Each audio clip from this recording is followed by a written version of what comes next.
Good afternoon এইস কিচেনের বন্ধুরা, আজ আমি বানাবো ঠান্ডা ঠান্ডা ডাবের ডেজার্ট।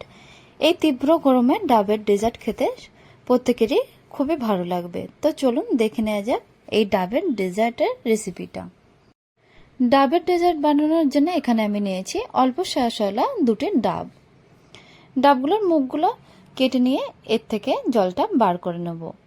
দেখুন, দুটো ডাবেরই মুখগুলো কেটে নিয়েছি। এবার জলটা বার করে নেব।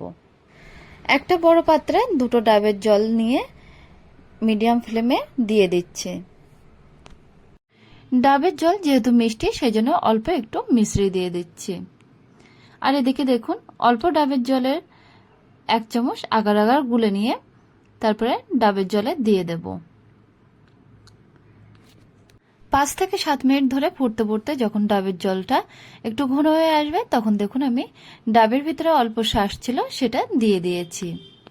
এবার ডাবের জলটা অল্প একটু ঠান্ডা করে নিয়ে মাইক্রোওয়েভে একটা পাত্রের মধ্যে রেখে দেবো ডেজার্ট বানানোর জন্য। এখানে একটু গার্নিশিং এর জন্য দিয়ে দিচ্ছি আমসত্ত্ব, সেটা একটু ছোট ছোট করে কেটে নিয়ে দিয়ে দিচ্ছি। এখন সেট হওয়ার জন্য নর্মাল টেম্পারেচারে রেখে দেবো, তারপরে 2 ঘন্টা ফ্রিজে রেখে দেবো। একদম পুরোপুরি দেখুন 2 ঘন্টা পরে সেট হয়ে গেছে। এবার একটা ছুরির সাহায্যে এই ডেজার্টটা কেটে নেব। তৈরি হয়ে গেছে ডাবের ঠান্ডা ঠান্ডা ডেজার্ট।